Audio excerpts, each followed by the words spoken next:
Entrevista Venevisión. Líder en opinión. Por tu canal independiente, Venevisión.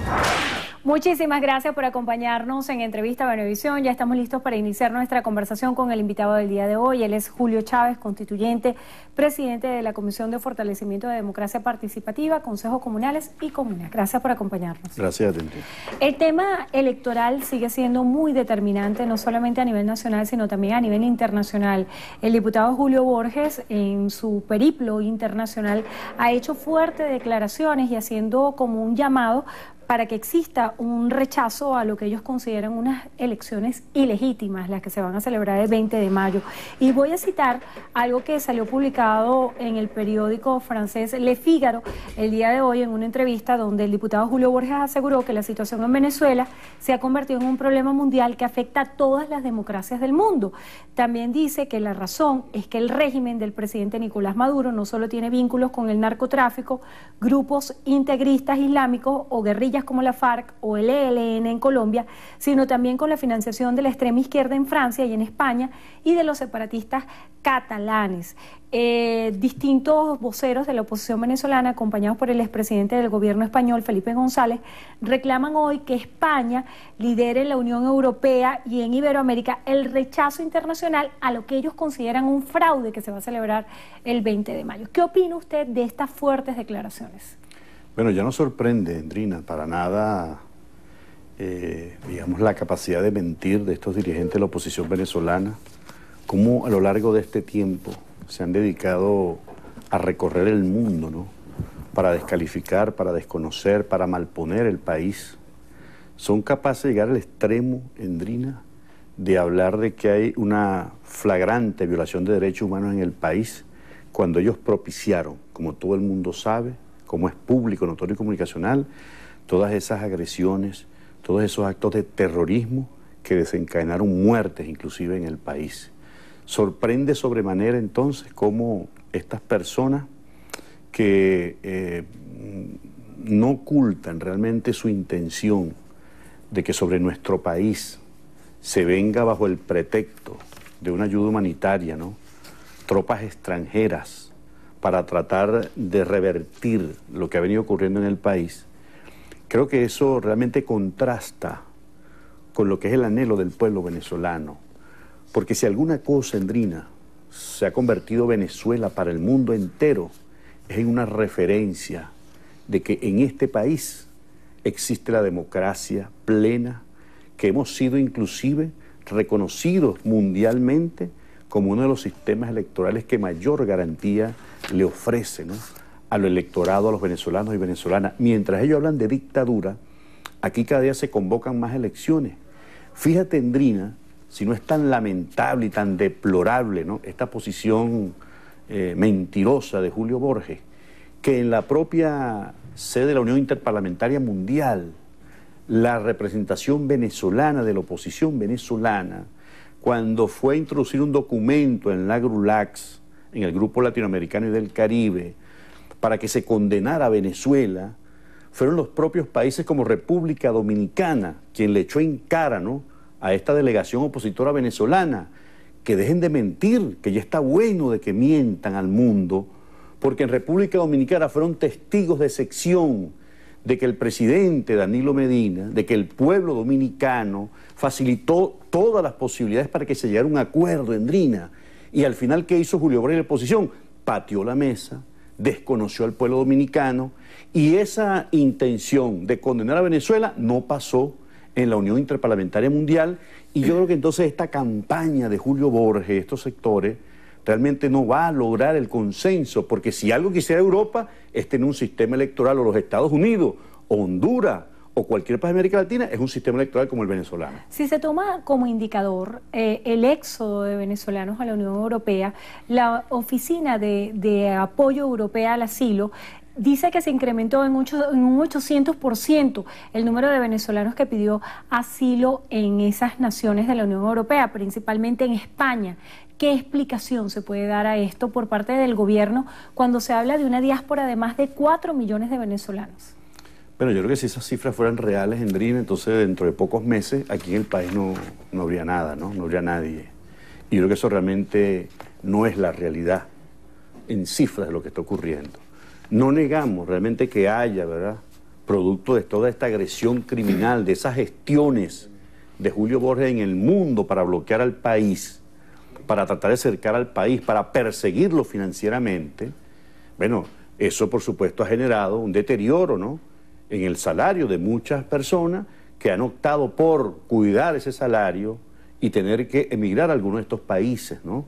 Eso no lo desconocemos, Endrina, pero nunca a esos niveles, porque si algún país en el mundo ha tenido altos niveles de movilización, de emigración, ha sido Colombia, por ejemplo, ha sido Siria por cuestiones de guerra, y eso lo hemos vivido los venezolanos, es decir, casi 6 millones de colombianos viven en el país. Ahora Endrina, que menciona a Colombia, el eurodiputado Jáuregui anunció que una delegación de esa comisión de eurodiputados va a asistir a Colombia para precisamente hacer una observación de los venezolanos desplazados a ese país. Y ellos están hablando de una ayuda humanitaria que sería necesaria para Colombia para dar abrigo a la cantidad de venezolanos que hay allí. Bueno, creo que sería propicio el momento para que esos eurodiputados palparan y viesen también la realidad de lo que ocurre en Colombia, como ha sido denunciado en la campaña electoral interna de Colombia, Endrina. Como han dicho, bueno, que los niveles de asesinato de gente que optó, ¿no?, por sumarse a los diálogos de paz, cómo están siendo asesinados los líderes en Colombia, cómo se ha manifestado, se ha exacerbado los niveles de desnutrición y de hambre en La Guajira y en Colombia. ¿Qué pasaría en Cúcuta, por ejemplo, Endrina, si aquí se tomó una medida, como una oportunidad se tomó, de resguardar la frontera y que no pase nada para Cúcuta? Desaparece Cúcuta, porque Cúcuta vive del contrabando de extracción de Venezuela. Y lo hemos dicho varias veces, en Colombia el gobierno del presidente Santos, Uribe en su tiempo, Pastrana y ahora Santos, crearon toda una infraestructura para atacar la economía venezolana a través de diferentes mecanismos que todos conocemos, lo hemos venido denunciando, y en efecto, qué interesante sería que estos eurodiputados vieran también la realidad terrible que hay en los propios colombianos a partir de esas políticas desastrosas que le han propinado a Santos 3 derrotas consecutivas en los últimos procesos electorales, y sin lugar a dudas, ¿no?, que tratando de escudarse, ¿no?, en la situación venezolana, como le ocurrió al presidente peruano Kuczynski también, al meterse con Venezuela, allí están las consecuencias, Endrina.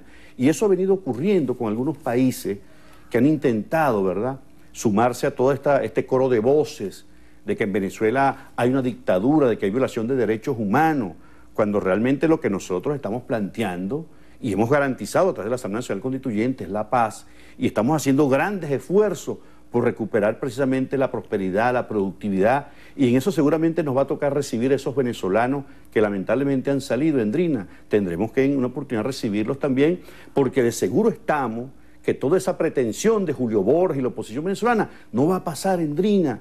Este país tiene la capacidad y la posibilidad de recuperarse, y lo vamos a hacer, ¿no? Lamentamos entonces que esta oposición, que vive derrota tras derrota a lo interno y ahora internacionalmente, persiste en esta idea absurda, irracional, ¿no?, de querer realmente pedir una intervención en el país, cuando realmente lo que el pueblo venezolano reclama es que nos pongamos de acuerdo para levantar la productividad. Este año debemos declararlo, Endrina, el mes de la prosperidad agrícola, y llamar y convocar a todos los sectores para levantar la producción nacional. Y eso va a ser determinante, porque sin lugar a dudas que los pasos que estamos dando por ejemplo, en materia de la criptomoneda, los criptoactivos, que la Asamblea Nacional Constituyente ayer aprobó un decreto constituyente, Endrina, todo esto va a fortalecer la economía, vamos a lograr recuperar los niveles de las reservas, no habrán más dólares preferenciales para esos empresarios chupasangre,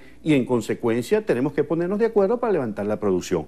Pero tiene que ser sobre esa base, el respeto a la institucionalidad. Nosotros nos estamos preparando para ir a unas elecciones, Endrina, para juramentar un comando de campaña y prepararnos. ¿Cuáles son las premisas que adelantará ese comando de campaña que se juramenta el día de hoy, y cómo hacer frente a toda esta adversidad que existe en todo el plano internacional? Sí, es impresionante de verdad estos esfuerzos que están haciendo en la medida en que nos acercamos a las elecciones, los sectores internos e internacionalmente, ¿no? Habría que ver si en España, ¿no?, hay realmente garantías del respeto a los derechos humanos, sino pregúntenle al pueblo catalán, ¿no? ¿Qué está ocurriendo, digamos, en ese importante territorio español? O preguntémosles en Colombia también otra vez al presidente Santos si hay garantía del respeto a los derechos humanos en ese territorio donde lo que ha imperado es el paramilitarismo, la muerte. Y preguntémosles a Perú y a todos estos países. No, Andrina, en Brasil, fíjate cómo hay toda una estrategia para criminalizar a quien hoy lideriza las elecciones en Brasil, que es el presidente Lula da Silva, y ya lo vas a ver dentro de poco. Eso mismo ocurrió en el Ecuador con Correa, ha ocurrido en Argentina, en el Paraguay, con Lugo. De modo que lo que hay, ¿no?, es un esfuerzo en restaurar esos niveles de hegemonía del gran capital, pero que los pueblos, por el contrario, lo que están diciendo, lo que están planteando es una visión alternativa a lo que ha venido planteando, bueno, la oposición venezolana y estos sectores transnacionales. ¿Qué va a pasar en la Cumbre de las Américas? Con la salida del presidente Kuczynski, de alguna manera el gobierno hizo expectativas de poder asistir a la Cumbre de las Américas. Ya está anunciado que el invitado va a ser el diputado Julio Borges. ¿Va a asistir el presidente Nicolás Maduro? Bueno, imagínate, ¿no? Julio Borges representando al país. Eso no iba a cambiar estando Kuczynski o estando el vicepresidente en ejercicio y que al mismo tiempo era embajador en Canadá, en el Perú, porque es la posición que ha asumido y que ha adoptado el Departamento de Estado norteamericano, porque sigue el intento en aislar al país, Andrina, en aislarnos, ¿no?, en no permitir, qué cosa tan extraña, que el Perú, en donde se va a realizar la Cumbre de las Américas, ¿no?, que no tiene la posibilidad de vetar, porque es un sitio donde van a asistir todos los jefes de Estado, incluyendo el presidente de los Estados Unidos, y nuestro presidente, que ahora se empeñen, ¿no?, en sumarse a todo ese intento en aislarnos, en descalificarnos, en apartarnos, en perseguirnos, en señalarnos, cuando realmente lo que está planteado es que esas cumbres podamos debatir los grandes temas del hemisferio, ¿no?, que tienen que ver precisamente con el hecho que en Colombia se incrementó el cultivo de droga de cerca de 80.000 hectáreas a 190.000 hectáreas aproximadamente, ¿no?, en el gobierno del presidente Santos. ¿Eso realmente es una señal, un indicador de que en Colombia se está luchando contra el narcotráfico? Por supuesto que no, Andrina, porque el gran consumidor es el mercado norteamericano. Esos temas hay que discutirlos precisamente en estos espacios. Lamentamos entonces que el presidente actual en ejercicio en Perú, que es precisamente de la misma camada del presidente Kuczynski, esté vetando, ¿no?, a nuestro país cuando realmente es un espacio reservado para los jefes de Estado y que al país en todo caso es el anfitrión. Pero eso forma parte de todos estos intentos en aislarnos, contra eso no van a poder. Vamos a ir a elecciones el 20 de mayo, vamos a ganar con el presidente Nicolás Maduro y vamos entonces a retomar las sendas de la prosperidad de nuestro país. Muchísimas gracias por estar con nosotros hoy en Entrevista a Venevisión. Julio Chávez, constituyente, presidente de la Comisión de Fortalecimiento de la Democracia Participativa, Consejos Comunales y Comunas. Gracias por estar con nosotros y a ustedes también muchísimas gracias. Que tengan todos muy buenas tardes. Milagros.